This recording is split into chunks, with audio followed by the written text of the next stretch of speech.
Yeah. Welcome to the Pandemic Talk Show. I am Justin Kaufman. It is May 12th, and we're excited for another week of great programs. Our first guest today, magician, the amazing Bibik, with an illusion for us. Take it away. Well, good evening, everyone. Hello. Great to be here this afternoon. Welcome to my beautiful basement, Bibik behind the bar. Great to see everybody here today. I thought Welcome a little bit of card magic here this afternoon. I am Justin Kaufman. It is May 12th, and we're excited. It's impressive, isn't it? Thank you. You know, if you're not careful, they go everywhere. It's a huge mess. Well, folks, welcome. My name is the amazing Bibik. Thank you. Thank you very much. I should probably warn our viewers here this afternoon that although it is the daytime, this is a rather adult program. And by that I mean if you have young people in the audience, they should probably be aware that I, the amazing Bibik, will be performing my magic this afternoon with my hands completely naked. No, I mean all the way. It's actually a good time to teach your kids that the body is beautiful. All right then, let's get on with something magic. During these tough times, which is a phrase we're all sick of by now, but during these unprecedented times, aren't all times unprecedented? During these tough times, supplies are in short demand, even for magicians. I suited up the other day. I put on my mask. I put on my gloves. I put on a hood. I put on a couple of rubbers just in case. And I went out to get some cards. And I couldn't believe what I found at the store. Of course, they were sold out of the good cards, but I was able to find these. I'm not sure if you've seen these before. They're generic cards. Well, I don't know what you know about cards, but a deck of cards, it's about $4.50. But they had these generic cards. They were only $1.29 because, as it turns out, they save money. They don't print pictures on the backs, which makes a lot of sense, actually, because it saves a lot of money. Only half the ink, right? Probably half the labor. Anyway, the only problem is they don't put any pictures on the fronts either. So, unfortunately, I will not be able to do any card tricks for you this afternoon. Sad, isn't it? I know. Wait a minute. Can I tell you about the trick I was going to do, Justin? Yes. Thank you. It's almost as boring. Usually when I do this trick, I'll have some pretty stranger pick out a card. Now, if you were here, I'd have you pick one because you're pretty strange. If you pick out a card, you never know what card it'll be, but it could be, for example, something like, I don't know, it might be the Six of Hearts. Now, if it is the Six of Hearts, that's an easy card to find because it's the only card there is, as you can see.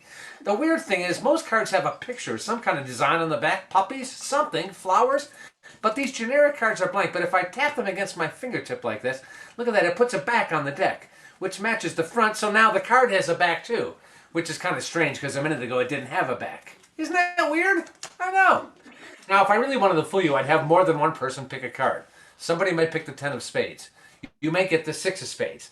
Anyway, you'd look at your cards and memorize them, and then I'd have you mix your cards up with all of the other cards in the deck. Then there'd be a little puff of smoke in my hands, and the card that you selected would be underneath the little carpet.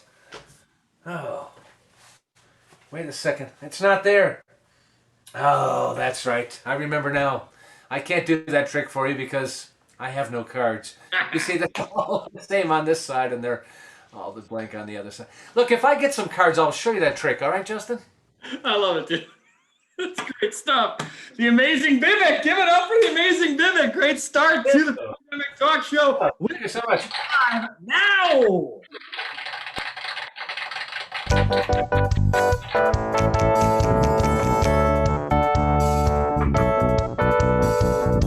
Live from Chicago, Illinois, home of the Blackstone Hotel and Blackstone the Magician. It's the Pandemic Talk Show with TJ Shanoff and the Stay-at-Home Orchestra. Today's guests from the Righteous Gemstones, Tim Baltz, from Off-Broadway, Shirley Lamé, and the amazing Bibik. Now the guy who pulls a rabbit out of your hat, Justin Kaufman. Every single time.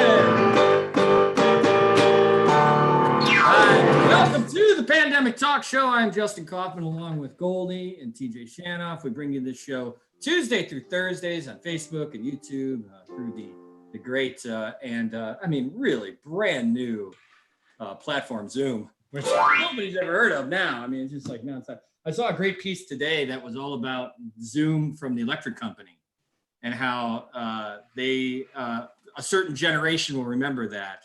And this isn't the first time the word Zoom has been used, mainstream. I thought that was kind of a cool story. Goldie, how are you, buddy? That was a good show. Channel 11 back in the day. Yeah, right. I like your shirt. Rugby shirt. Thank you.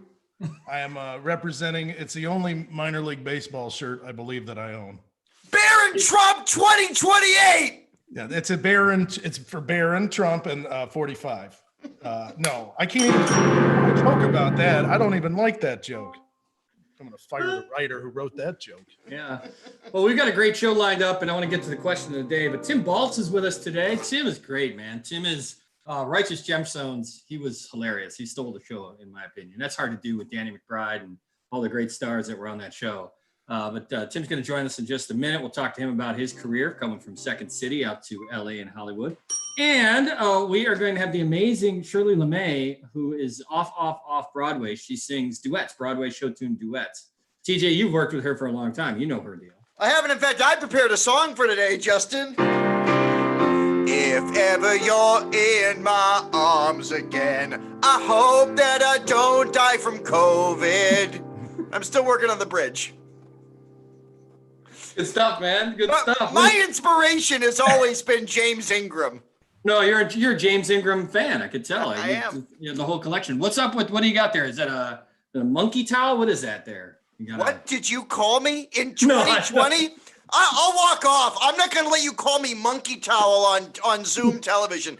No, it is a towel for a baby that was in our condo when we moved in. So it does not even belong to my child. It was in the dryer. It's not been washed. I also have COVID acne, so I'm wearing a Bears Band-Aid. I'm falling the F apart. Very hard. A hell of a baby. That's a giant baby. Giant baby. Thank you. Goldie, what do we got for the question of the day? We'd like to interact and engage with the people who are awesomely paying attention to this in the YouTube and Facebook comments. I mean, I'm blown away by the fashion choices like around me. My wife manages to coordinate her clothing, even though it's more indoor oriented these days. I'm a t-shirt and sweatpants kind of guy. But we were talking earlier, pajamas or no pajamas? Pajamas, classic, like are you a Rob and Laura Petrie, a Bob and Emily Hartley kind of style you wear? Thank you so much. I just tripped over an ottoman. Thanks a lot. I think the question is at 4:00 while you're watching this live. While you're watching the show, are you in your pajamas? Are you still in pajamas? Or no pajamas? I mean, you could have switched from the morning pajamas to the evening pajamas, which is should happen around 4:20 p.m. Right. Central time. Central. I got that. Pajamas or no pajamas? I got top, but I got pajamas. Look, see. We got folks on the Facebook chat. Let us know. Pajamas okay? You wear pajamas? Yeah. What do you do? What's your wardrobe for the pandemic? I think it's got to be PG. What's the point of putting jeans on? I put jeans on when I go outside, like when I feel like the extra denim's going to help me stop the virus from attacking my thigh. I put them on every day once just to make sure we're still okay down there. Across the board, right? Yeah. You know what I'm doing? In honor of our favorite musician from our guest, Tim Baltz, well, I'm free. Check us out. Free dongin'. Why did Weird Al never write that parody? Free dongin'. It writes itself. I thought you were going to go easy. I thought you'd go free balling, which is easy, but you and dongin', that's DJ. I'm not a hack. I may be a monkey head, but I'm not a hat. Not a hack. You're definitely not a hat. No. Nor am I Ian Happ. Let's get this show on the road. Stop. I mean, like I said, I love anything Danny McBride puts out. I'm a huge fan of his and all the work, all the shows. Love Vice Principals. Eastbound and Down is one of the best shows ever. Righteous Gemstones just came out this past year. It was must-watch TV, and it made it even more so because our friend Tim Baltz was in it, and he was stealing scenes straight up. And we loved it for it. Tim Baltz from Second City and from Hollywood joins us now on the Pandemic Talk Show. Tim, welcome. This is the time where we wait. Oh, that was quick. Yeah. There's no suspense. I know, right? How are you? Good. Boy, I don't know if you could hear me cackling away So dumb. the couple minutes leading up to that. Where are you at right now? Where are you sheltering in place? I'm in Los Angeles. My fiance and I, Lily, we're sheltering in place. We're in quarantine. We've been here. We had started season 2 of Righteous Gemstones. We were 2 days into filming. I was like I wasn't optimistic. I was pessimistic. I was skeptical. And then halfway through the second day, Edie Patterson and I had filmed our first scene as a couple together the first day. And then halfway through the second day was that Friday when everything started shutting down. So, Thursday was weird. We were on set. It was the first day. We filmed. People were being, very cautious. And then woke up the next day to a call, someone saying like, yeah, everything's suspended. We're suspended for at least 2 months now. And I thought, well, 2 months that's still wishful thinking. And here we are. And then here we are going past 2. So I'm fascinated because I feel like half of life in Hollywood and LA is like being in quarantine. I mean, you live in when you're not working, you're essentially at home anyway. So how has it been different? I mean, I would think that this technology, Zoom and the idea of meetings is right for Hollywood. That I feel like everybody's schedule is jam-packed with meetings. Take a Zoom meeting. Feels like that's perfect for LA. Yeah, oddly, like the negatives about LA, it's car culture. Everything is spread out. You're isolated all the time. Have become positives because you can walk outside without fear of any of that happening. I think if I were still in Chicago, I would be taking this a lot harder. No offense, not trying to make you guys cry on this interview. What are you, big timing us, Baltz? You had your show postponed. I had a patch go in November canceled. We've all got it rough. He was supposed to go to Pheasant Run. Oh boy. He can't go to St. Charles now. We were on a gig at Pheasant Run and we had a prop gun that accidentally shot the cap off of it and hit me in the face. And I stormed off stage and yelled at the stage. That's what you do. That's what you do. You're known for that. You do a lot of storming and a lot of shows. You're a stormer. I think that Los Angeles has handled it well because it's so spread out. You can still go for walks and things like that without worrying about being in a dense environment. But I do think that like meetings have ticked up because of that over Zoom. And we've been developing a show and working on a movie. So we have things to keep us busy, which we're thankful for. I mean, if we finish those and we got nothing else, well, then you can start a talk show like us. Same idea, right? You watch The Last Dance on weekends, and then you do a talk show during the week. That's it. I mean, you got it figured out. I don't know what you're telling me that I'm trying to make you feel bad. You guys have it figured out. You got structure to your week, not me. I'm in sweatpants 24/7. Yeah, they're right. I love all the work that you've been doing. It was really interesting. And I want to talk about Righteous Gemstones, but it was awesome to see that you had a character arc on Roseanne or the Connors, the new take, because I saw the promo and it was you I think you were a Packers fan going to their houses, but it was just like you in this iconic sitcom world knocking on a door. What was that like to be on a set, that kind of sitcom? It was wild. I mean, because you're in multicam structure too. So you show up Monday for the table read and then you're watching the script kind of change. Emily Wilson, a great Second City alum, was writing for it.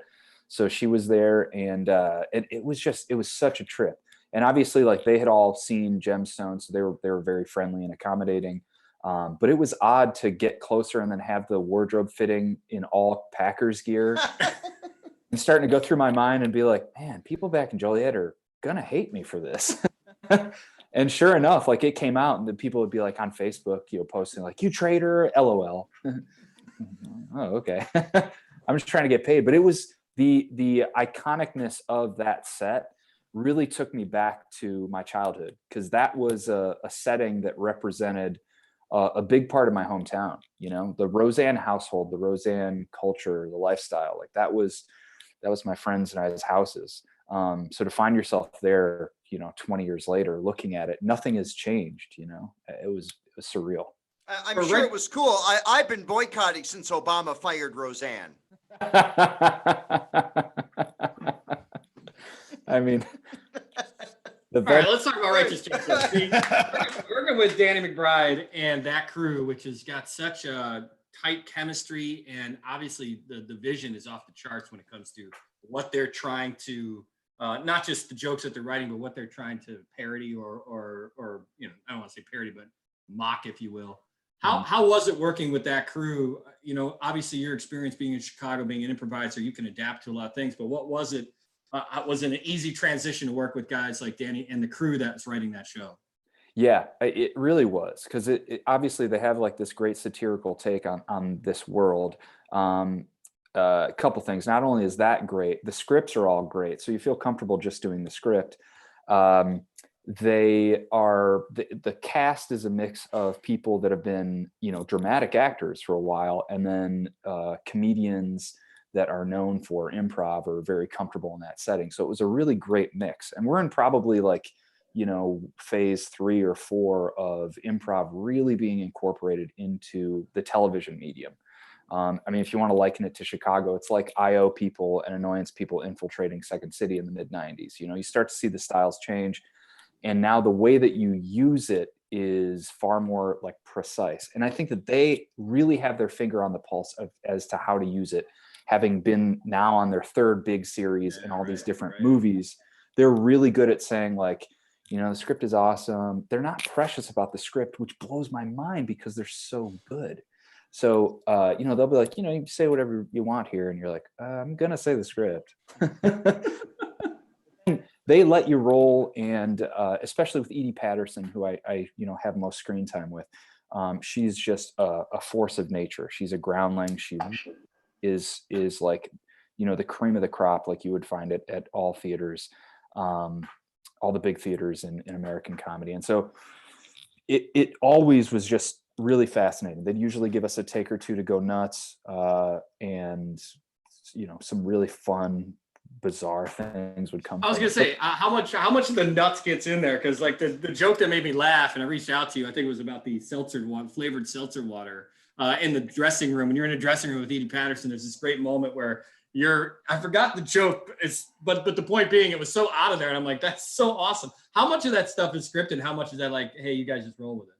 Honestly, it's a good mix of both. Like I've been in shows that are completely improvised, and that poses its own strengths and weaknesses. When we filmed Shrink back in Chicago in 2016, that was a good mix of both. And I was just learning how to apply the things that I'd learned from this other show, Bajillion, which was almost completely improvised off of an outline. So by the time we got to Gemstones, I was like, just tell me what you want me to do. I'm not in charge. I'm grateful, because that's a stressful position to be in. But if you want me to do the script, they're great. I'll do them. And then you figure it out. I mean, if you really want to get into nuts and bolts, the seltzer water one was improvised. I remember that. But as short as briefly as I can say it is, they'll do a rehearsal, not recording, but just so that the cameramen see the action of the scene, so that they can plan out how the cameras are moving.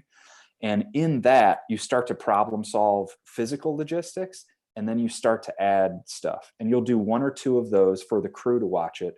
And then when the cameras start rolling, you've already gotten those rehearsals under your belt. So you know what parts of the scene are good. You know what parts you want to hold back on and throw something spontaneous in to really surprise your scene partner and get something good. And you know what absolutely has to be said. That to me that's awesome. Yeah. Once you get on the other side of it, you're like, oh, right, that's the formula. And then it's never perfectly the same, but if you can do that, then you'll get the best, run through. Check out, if you haven't seen it, Righteous Gemstones on HBO, season 1, you can check out. Hopefully we'll get season 2 sooner than later. As we wrap here, Tim, obviously talking about Chicago, and you've worked with these guys before, and you obviously have a strong connection here from growing up here. But, what do you take to LA, especially in this moment, that helps you, what you learned here in Chicago? I mean, the collaborative element of Chicago was great. We're so lucky when we come from Chicago, because there are 3 big schools of thought, plus the indie scene, plus the live lit scene. But you have Second City, IO, and Annoyance, if you want to really boil it down to those. And Improv Kitchen. Of course, the improv. Hey, come on. I mean, you can only laugh so much. The other time. We're all standing on the shoulders of giants.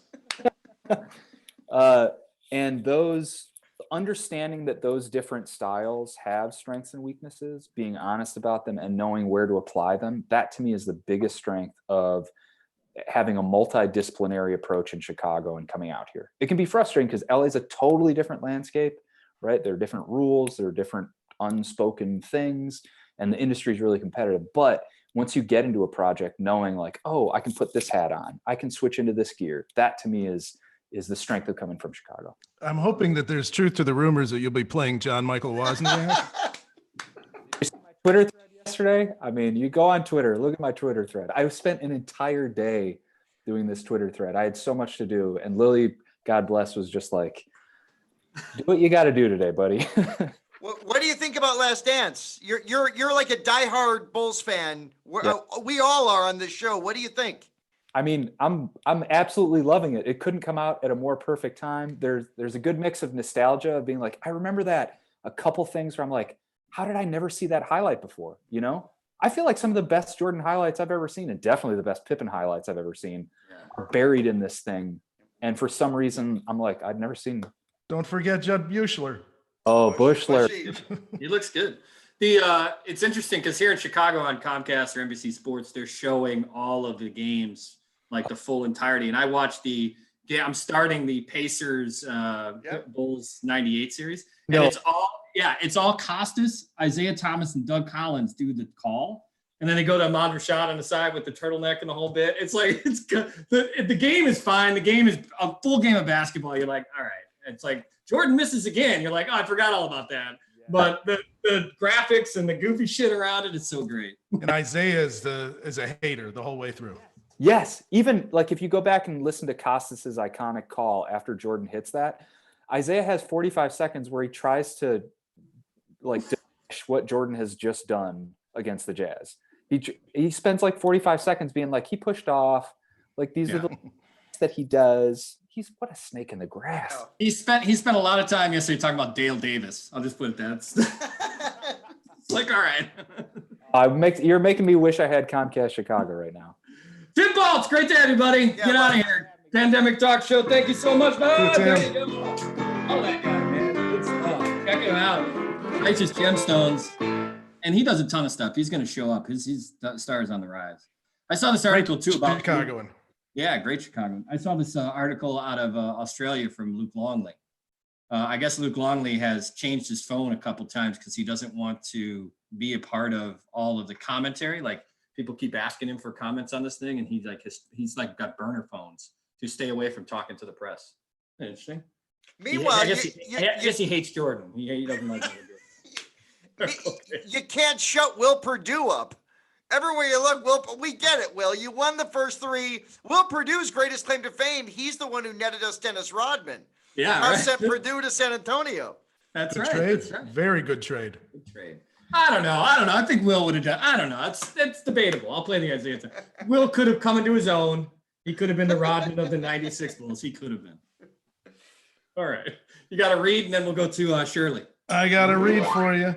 Are you wondering how to support unemployed service workers in these hard times? If you don't know how to give directly to your favorite servers from your regular spots, go to chicagoservicerelief.com for a list of fundraisers for local service workers. And if you're a service worker in need, the 50/50 Restaurant Group is providing 400 meals a day at Westtown Bakery and Diner, 1916 West Chicago Avenue. Partner with the Lee Initiative Chef Edward Lee and Maker's Mark, and they're serving meals and groceries from 4 p.m. to 6:30 every day of the week. The 50/50 Sports Bar at 2047 West Division Street is serving meals to anyone in need from 4 p.m. to 6:30 p.m.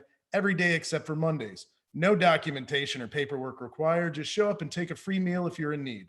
This initiative is funded by an anonymous Chicago tech CEO and online donations. You can help out at givebutter.com/50, and food. So far, they provided over 20,000 meals to people in need. If you have any charitable organizations that you'd like to support, please reach out to us at the Pandemic Talk Show. We'd be happy to read them on the air. You have worked with our next performer, TJ. Do you want to set her up? Shirley Lamé she is an off Broadway star. I mean, she's kind of a legend in that space. I've had the luxury of accompanying Shirley for many years, and Scott knows Shirley quite well, as do you, Justin. We've all known Shirley. Lovely woman. She is climbing that mountain. She's off Broadway, and hopefully we're going to erase one of those offs when this pandemic is over. That's right. You want to give her the proper intro she deserves, Let's do Justin, it, like yep. only you can do. Ole, yes, really the star of duets, show tunes, Broadway. She has been a Chicago staple, and she continues to be, I would say, probably the most unheralded, show tunes performer in the area, in the tri-state area. I would take that. It's a correct term. Yeah, it's a good term. So let's give it up, ladies and gentlemen. This is great. This is a treat. Shirley Lamé. Give it up.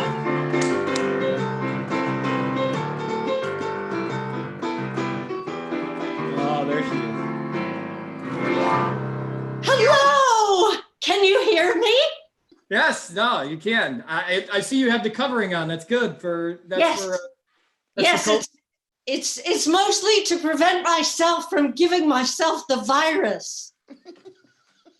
Good. That's smart. I mean, if you're following the science, that's what's great about that. Yes, absolutely. I feel like it's okay for me to take it off now, don't you? I say if you know, it's only up to you. That's a great thing about this country. It's freedom. Well, I have to admit I have a reason. Oh, I want you all to see my diamonds. Can you see all of my diamonds? I've been resting and playing with them. My diamonds and pearls, and it's wonderful to be at home. It really is. You've got so many diamonds. It's so many pearls. So you're going to perform for us. What are you going to play here? What are we going to hear? Oh, well, what are we going to do, PJ? It's TJ, Shirley. We've worked together for 20 years. It's TJ. Right. Yes, of course, So- TT. I thought we would do probably one of the greatest show tunes ever written by the greatest composer of all time, Andrew Lloyd Webber. I love him. You know, I've never met him. That's the end of my story. Shall we do your signature song? Certainly.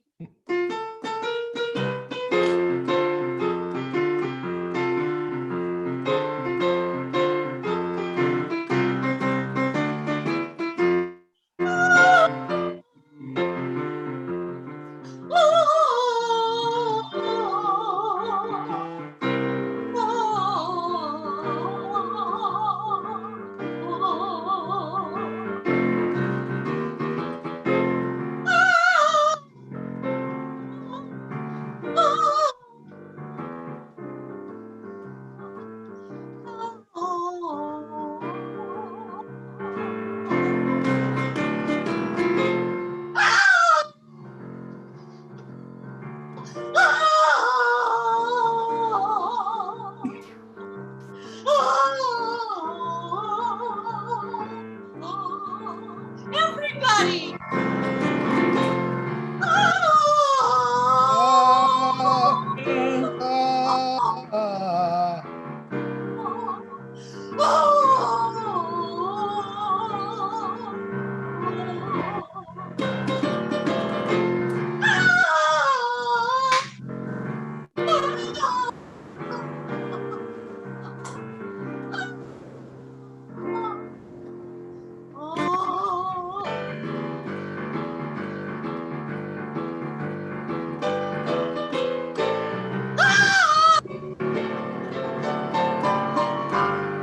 PJ, I wanted to ask you where you've been. I thought we were going to be rehearsing. I've been slowly driving to LA from Chicago, and I keep coming back because I leave my monkey towel at home. Oh, yes, I understand completely. You have to drive very slowly in Los Angeles. Shirley Lamé, that was it's just nothing short of wonderful to have you on the program with that rendition, that Zoom rendition of the famed Andrew Lloyd Webber song. You may notice that I'm currently wearing my coat of many colors. Very, very, very apropos. What is the next gig for you? What are you doing for gigs now that you don't have a live performance?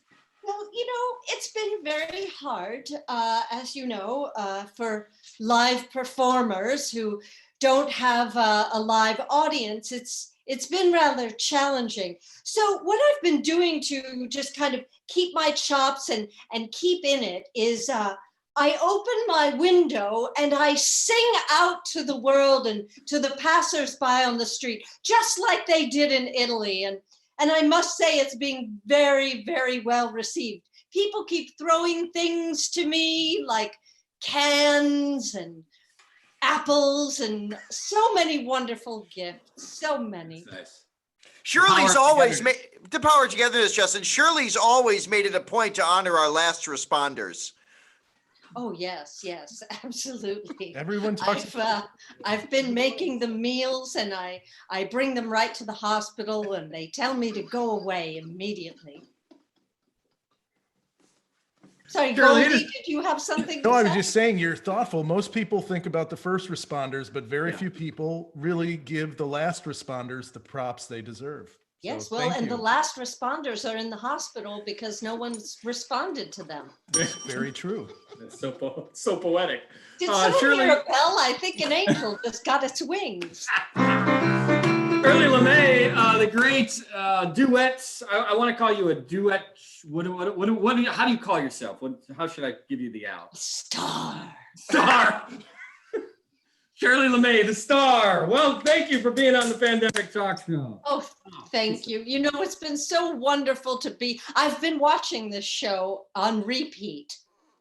Well, yeah, it's usually Justin, you're very cute. Thank you. It's Face Radio. It's great. Yes, I've been told the same thing. Shirley, thank you. Oh, so good. Bye, Shirley. Hi, Shirley. Thank you. That's great. You almost got your name right this time. That was nice, TJ. She's trying. We've worked together for 27 years. She'll get it right one day. You did it right. Speaking And of which- and her work with the last responders has been tremendous. Someone's got to help them. And you know, it's funny because TJ was playing the song from Joseph in the Amazing Technicolor Dreamcoat, which in 1986, TJ and I, when we were in middle school, were cast in the high school production of Joseph as the brothers Benjamin and Gad. We had quite a run. And Those are then good. Those are now, good. even though I was in 6th grade, the after party was at my house. It was- Lots of cocaine in 86. no cocaine. My God, no. 6th grade cocaine, nothing better, right? My favorite Clapton song. I don't know. My parents' bedroom smelled a little funny for a week after that, but I think everything else was fine. Might have been the shoes. All right, let's get a read in, and we'll get one last trick and talk a little bit with the amazing Bibik. Well, it was just 4:20 p.m. and we had a month of 420, but it's just the beginning for the cannabis industry, and GrownIn.com, the news and information resource for those in the cannabis industry and those looking to learn more.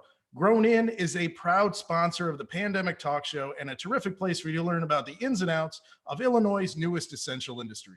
Curious about MSOs, craft grows, and the latest in industry news? Be in the know and get in the grow with Grown In. Subscribe today at grownin.com. And grownin.com are the guys who bring you this show. All right. Yes, behind the scenes. Behind the scenes, good stuff. Behind the Learn scenes. about your And you know what? They don't. marijuana. I don't think they even use the product, but they know a lot No. about it. They get it, and then they look at it, and then they talk about what it looks like, and then they tell you all about it. They examine it. Yeah, because when you go to the dispensary and you're like, which gummy do I want? You're gonna have the little guy in the octagon. You're gonna have like a little bit more like the gelatin style. It's the guys, from Grown In that are gonna help you figure out which one. What do you like your gummies to look like, Justin? All of them. Oh, sorry. Go on. I like what I'm waiting for the dispensary to do is that big German gummy bear that The you can big, get. huge gummy bear? Yeah, like wouldn't that be a great way to do marijuana where you just like you take a bite and that's your high for 6 hours. You keep taking bites every day. Yes, Narc, that's the way that you do marijuana. That would be a very nice way to do it. All right, our last guest is our first guest as well, the amazing Bibik from the Chicago Magic Lounge. The amazing Bibik back on the program. Amazing Bibik, welcome to the Pandemic Talk Show. In the meantime, we got a lot of people wearing their pajamas. We've got Melvin likes designer PJs. Netta likes to do PJs all day, swimsuit and fresh PJs for the evening. Megan Schwartz says jeans are for sadists. Jennifer says no pajamas. No pajamas, just in No general? pajamas. I don't know, nothing else, just no pajamas. Yeah, yeah. I guess she's saying I don't wear pajamas, I wear regular clothes. Probably, but pajamas are regular clothes now. Yeah. That's formal wear. All right, there he is. There he is. There he is. Got it. So if you're gonna How are you, kick buddy? me- If you're going to kick me out of the meeting, I'm not going to be a part of the show. No. We're waiting on you. All right, the amazing Bibik. So I have a question for you. Just I want to get one more trick before we show. But the fact that close-up magic has made a resurgence in the last couple of years, you have to be close up. I mean, there's an idea you got to be right almost one-on-one with people or people surrounding. That's going to have to change. How does that affect the fact that the Magic Lounge parlors around town that have really had a resurgence with close-up magic? Yes, it is definitely going to be a challenge for us, but we believe that, I believe anyway, that people want to see this. And, the magic audiences will be back. Right now, we are in a bit of a national fear, a national panic a bit. And I believe over the course of the next, few decades, we'll be back to see magic in droves. You can't Chicago has a tremendous. Got to be together. Come on. Yeah, Chicago got tremendous magic history. A lot of people don't know about that, but there's so many great. Just in the last century, 2 centuries, there have been a lot of magic parlors and things that are long gone. But this used to be almost the epicenter of the magic community. Yeah, it sure was. Over the years, there have been over a dozen magic bars around Chicago. One time there were 6 or 7 open at a time, and it's always been a big part of entertainment that people enjoyed. So we'll still be around for sure. Yeah. I'm in my my home bar here this evening, and have a little bit of a magic bar going myself here. So I'm still at it. I just lounge. I don't know if you noticed or not. I lounge in my tuxedo. A lot of people wear pajamas to work, but not me. Right. I don't have pants on, but I've got my tuxedo on. So yeah, no, the tuxedo, the top's all you need. That's all you need for yes. For the Prove it. Prove it. Prove. You wish. Anyway, I've been busy anyway doing other. It's kind of this is the time you got to stretch out. You got to find yourself. I've been trying different things. I actually just opened up. You might be interested in this. I opened up a dial-up prayer for atheists. It's a great thing. You call in, nobody answers. It's awesome. It's going to be awesome. Could be an app someday. I'm not sure. Same number as a poison control. Busy with that sort of stuff. Right. I'll be honest. I have been applying for a couple of jobs, but apparently their definition of passing a drug test and mine is different. And it turns out they want you to fail the drug test. Really. So that's what they want, right? Exactly. They're setting you up for failure. Can you believe that? So anyway. Well, why don't we do this? Why don't you give us a trick on the way out here and we'll wrap up the show. The show, Goldie, Shanoff, we're back tomorrow at 4. We got a great show. Lily B is going to join us. Paul Farvar is going to join us, a stand-up comedian. Yes, and Chef Joe Froman from Daisies is going to be here. And then also on Thursday, which I just found out Jim DeRogatis is going to join us on Thursday. He's got a great piece in the New Yorker about the end That's of an excellent underground nightclub. So the amazing Bibik. Yes, a quick mystery with 3 take us out here. One very long piece of rope, one medium piece of rope, and one very short piece of rope. If you were here for yourselves, I'd have you examine the pieces of rope. But as it is now, I will even up the pieces of rope, causing the ropes to be all the same length. Ta-da! Wait a second, I forgot about the other ends. Hold on a moment. I have to even up all of the ends of the rope, and now they're all the same length. Wait, watch very carefully. If you look very closely down the center of the rope, it almost appears as if they are all the same length. But I've got to tell you the truth, folks. I'm a magician and I deal in illusions. So remember one thing. I actually just have one very short piece of rope. I have one medium piece of rope, and I have one very long piece of rope. Any other questions? No? Well, thank you very much. Classic. The amazing Bibik. Taking us out here on the Pandemic Talk Show. Like, subscribe, do all that things you're supposed to do. Like, subscribe, and comment. There you go. And we'll see you tomorrow. Same time, same channel.